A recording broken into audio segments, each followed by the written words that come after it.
Saya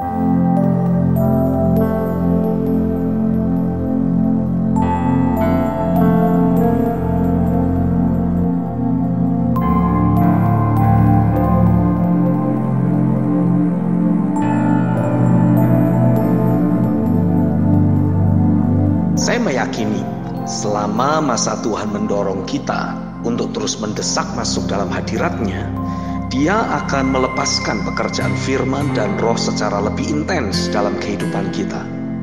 Roh Kudus akan menyingkapkan banyak janji-janji Tuhan tentang masa depan kita dan apa yang Dia sudah rancangkan bagi kita, sehingga akan mulai terbangun keyakinan yang kuat. Ada suatu kehidupan iman yang mulai terimpartasi ke dalam kehidupan kita. Rancangan Tuhan bagi kita adalah rancangan damai sejahtera dengan janji tentang masa depan yang kilang gemilang penuh pengharapan. Yeremia 29 ayat yang ke-11 mencatat, "Sebab aku ini mengetahui rancangan-rancangan apa yang ada padaku mengenai kamu. Demikianlah firman Tuhan, yaitu rancangan damai sejahtera dan bukan rancangan kecelakaan, untuk memberikan kepadamu hari depan yang penuh harapan." Nabi Yeremia menyampaikan nubuatan di atas kepada bangsa Yahudi yang terserak dalam pembuangan di Babel. Seluruh kerajaan Yehuda telah ditaklukkan dan dihancurkan oleh kerajaan Babel karena setiap dosa dan kejahatan yang mereka lakukan di hadapan Tuhan. Di tengah bangsa tersebut mengalami keterpurukan yang paling menyakitkan, suara Tuhan datang dalam kehidupan mereka. Tuhan menegaskan untuk bangsa Yahudi yang terserak sebagai akibat dari ketidaktaatan para pemimpin dan pembesar kerajaan Yehuda untuk bangkit di dalam roh, memiliki pengharapan akan masa depan mereka di dalam janji Tuhan. Kadangkala sebagai umat Tuhan, kita pun terpaksa harus mengalami berbagai goncangan dan ikut menanggung berbagai konsekuensi negatif dari tindakan tidak akurat yang dilakukan oleh anggota keluarga kita. Tapi bagaimanapun, Tuhan ingin memberikan janji yang teguh dari kesetiaannya kepada kita. Aku selalu merancangkan rancangan damai sejahtera dan masa depan yang penuh pengharapan bagimu. Jadi janganlah berkecil hati ataupun mengalami ketawaran hati, karena walaupun engkau harus ikut menghadapi berbagai konsekuensi negatif yang dilakukan oleh orang lain, dan seringkali engkau jadi merasa bahwa hal tersebut tidaklah adil bagimu, tapi ketahuilah bahwa keadilanku akan tetap berlaku atasmu. Aku akan membuat kehidupanmu tetap aku bedakan, aku istimewakan. Belajarlah dari hidup Daniel. Daniel adalah orang yang hidup dalam kebenaranku, kata Tuhan. Tapi akibat ketidakakuratan dari para pemimpin dan pembesar di kerajaan Yehuda, dia jadi ikut terbuang. Tapi aku membuat hidupnya dibedakan dan diistimewakan.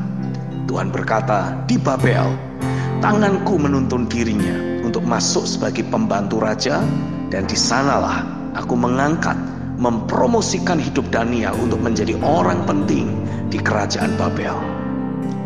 Jika engkau harus menjalani suatu perjalanan hidup yang sebetulnya tidak adil bagimu, engkau seperti tertawan akibat ketidakakuratan orang lain yang terhubung dengan dirimu. Tuhan berkata, janganlah menjadi tawar hati, karena bagaimanapun aku akan memperlakukan setiap orang sesuai dengan ketaatan dan kebenaran dalam hidupnya. Mazmur 18 ayat 20-26. Tuhan berkata, aku akan melakukan hal yang sama atasmu, sama seperti yang aku lakukan atas Daniel. Rohku akan berkuasa atasmu dan membawa engkau untuk terus menikmati terjadinya promosi dalam kehidupanmu. Di tempat orang banyak menyatakan bahwa di sanalah musuh-musuhmu berkuasa, Tuhan berkata, di tempat itulah aku akan menempatkan dan meninggikan kursi kekuasaanmu, sehingga engkau akan memerintah di antara musuh-musuhmu. Teruslah melangkah dalam ketaatan dan keakuratan. Teruslah mendesak masuk dalam hadirat-Nya, dan terimalah takaran iman yang mengkondisikan terjadinya terobosan besar dalam kehidupanmu yang sekarang dan untuk masa depanmu. Amin.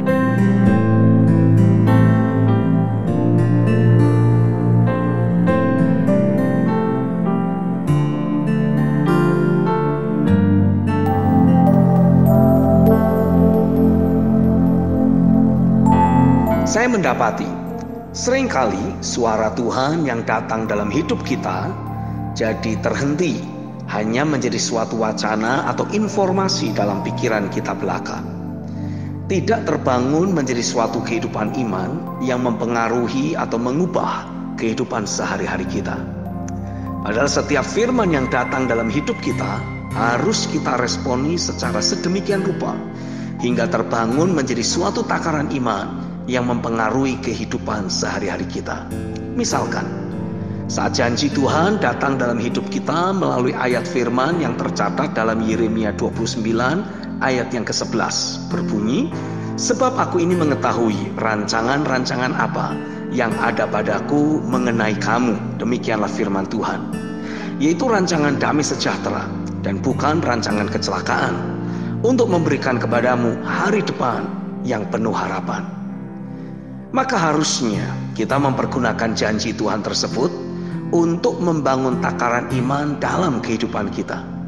Perkatakanlah firman tersebut. Imajinasikan penggenapan janji tersebut sudah tergenapi dalam hidup kita. Berdoalah dalam bahasa roh secara meluap-luap. Ketika ada impresi yang Roh Kudus berikan, deklarasikan hal tersebut hingga batin kita jadi meluap-luap. Ketika dinamika dan intensitas rohani dalam batin kita tersebut terus bertumbuh semakin terbangun, seharusnya kita akan menerima datangnya ada arahan atau instruksi yang berasal dari Roh Kudus, dan kewajiban kitalah untuk mentaatinya. Perhatikan catatan dalam ayat-ayat berikut. 1 Yohanes 2 ayat yang ke-27. "Sebab di dalam diri kamu tetap ada pengurapan yang telah kamu terima daripadanya. Karena itu tidak perlu kamu diajar oleh orang lain.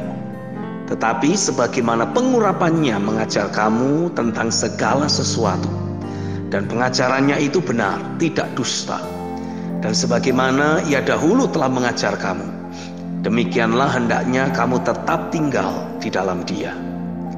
Lalu dalam Yakobus 1 ayat 22-25 Alkitab mencatat, "Tetapi hendaklah kamu menjadi pelaku firman dan bukan hanya pendengar saja.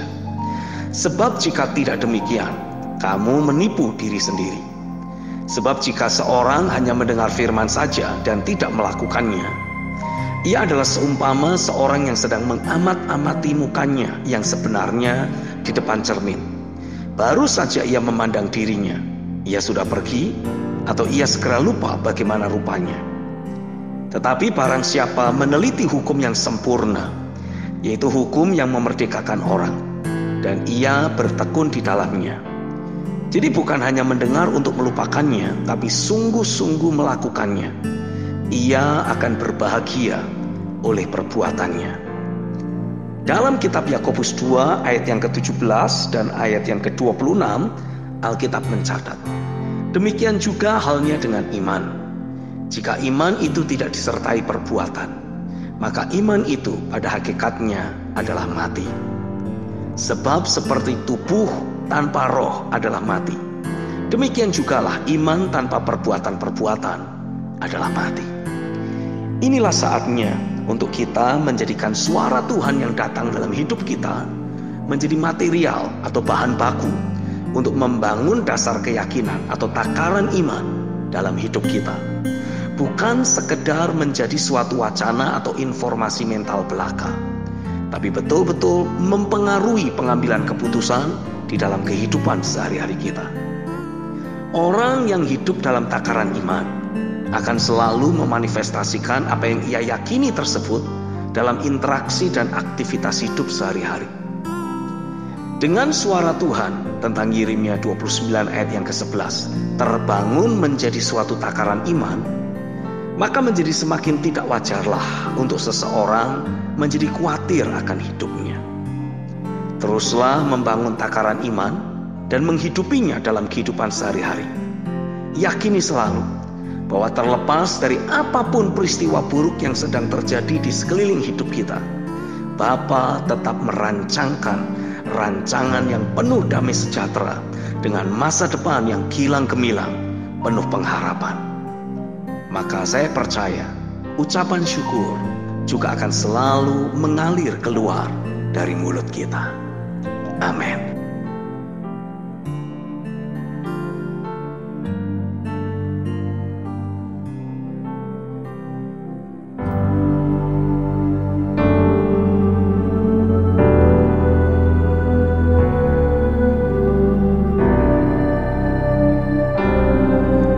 Seringkali dalam seseorang memahami atau memaknai ayat-ayat firman dan janji-janji Tuhan, ia lakukan berdasarkan kacamata pengalaman hidupnya pribadi atau kisah pengalaman orang lain yang pernah ia dengar. Hal tersebut tidaklah salah, tapi juga tidak sepenuhnya dapat dibenarkan. Hal tersebut disebabkan karena tidak semua yang kita alami dalam kehidupan kita dapat kita lihat atau pahami dari sudut pandang Tuhan. Seringkali yang terjadi justru hal yang berkebalikan, karena apa yang kita alami sangat berbeda dengan apa yang kita harapkan atau inginkan. Kita bisa salah memaknai apa yang sedang terjadi dalam hidup kita tersebut, dan sebagai akibatnya, dalam kita membaca atau memahami ayat-ayat firman, kita jadi keliru. Misalkan, karena pengalaman hidup yang kita miliki selalu penuh dengan kejatuhan dan kekalahan dalam menghadapi godaan dari si jahat, maka saat kita membaca ayat firman yang mengatakan roh memang penurut tapi daging lemah, Matius 26 ayat 41, maka kita jadi merasa mendapatkan peneguhan dan sekaligus pembenaran atas setiap kejatuhan yang kita alami. Kita jadi membangun sebuah konsep pikir, memang aku, kedaginganku lemah, makanya sering jatuh dalam pencobaan. Padahal seharusnya pertama-tama kita harus memahami secara akurat maksud dari setiap ayat firman atau janji Tuhan yang Dia berikan kepada kita. Dari pemahaman yang akurat atas firman atau janji yang Tuhan berikan, kita mulai menata atau menyelaraskan kehidupan yang kita miliki. Termasuk kita harus memastikan semua pengalaman hidup yang terjadi atau kita alami harus jadi selaras dengan firman-Nya. Apa yang kita alami dalam hidup kita, pengalaman hidup yang kita miliki, tidak boleh dijadikan sebagai patokan. Ayat firman atau janji Tuhanlah yang harus kita jadikan sebagai patokan. Misalkan, kita mendapati hingga sejauh ini kita selalu mengalami berbagai pengalaman buruk dalam hidup kita. Jangan menerima hal tersebut sebagai akhir dari nasib kita. Ingat selalu, standarnya haruslah firman atau janji Tuhan, bukan apa yang sudah kita alami dalam hidup kita. Di dalam Alkitab, Tuhan sudah menjanjikan kehidupan yang selalu berkemenangan, dengan masa depan yang gilang gemilang dan penuh pengharapan. Yeremia 29 ayat yang ke-11. Artinya, jika kita masih memiliki pengalaman hidup yang berbeda dari hal tersebut, adalah tugas kita untuk bangkit di dalam roh dan melakukan terobosan, melakukan perubahan. Pertama-tama dalam pikiran dan hati kita. Kita mengingatkan diri kita bahwa adalah tidak normal untuk memiliki kehidupan yang penuh masalah, karena janji Tuhan adalah selalu berkemenangan. Dan teruslah mendesak dalam hadirat Tuhan untuk menerima arahan roh, sehingga dengan seketika kita mulai beralih untuk hidup di dalam standar kehidupan yang memang Tuhan tetapkan bagi kita, yaitu selalu berkemenangan. Tekad yang kita miliki untuk hidup dalam kebenaran, memanifestasikan janji Tuhan atas hidup kita dalam kehidupan sehari-hari, akan mengaktifasi bekerjanya kuasa Roh Kudus untuk mengubah frekuensi kehidupan kita jadi selaras dengan firman-Nya. Ada porsi yang harus kita lakukan, yaitu mendesak dalam hadirat-Nya sampai hati kita jadi berkobar-kobar akibat mengalami pekerjaan firman dan roh.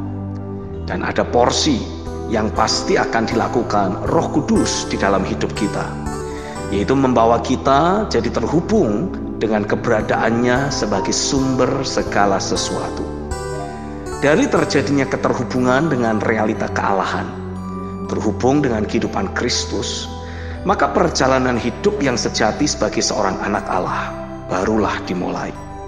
Kehidupan sehari-hari kita jadi memanifestasikan realita dari janji-janji Tuhan atau kebenaran firman-Nya. Amin.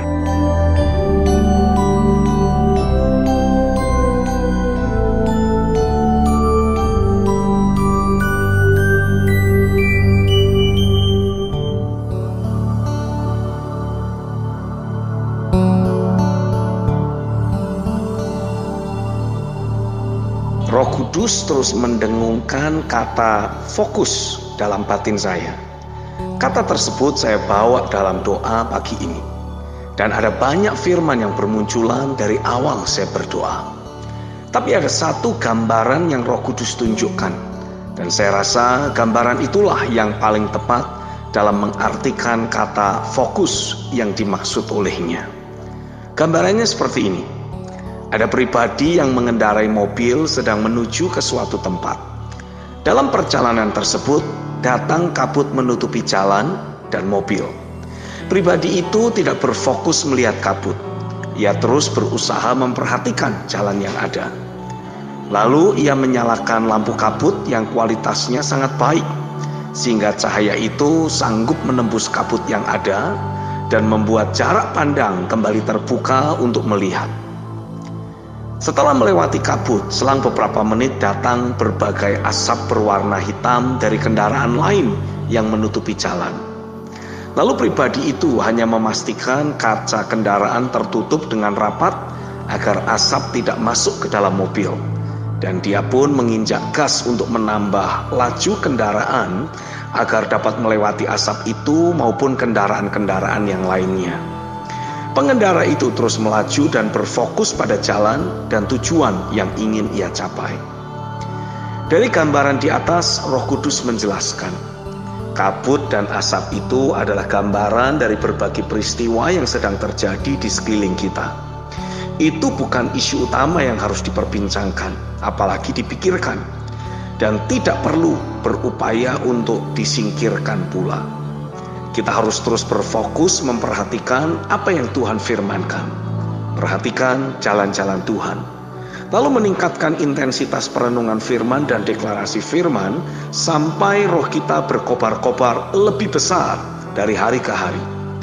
Bahkan Roh Kudus berkata dengan tegas, jangan izinkan kabut dan asap itu masuk ke dalam pikiran.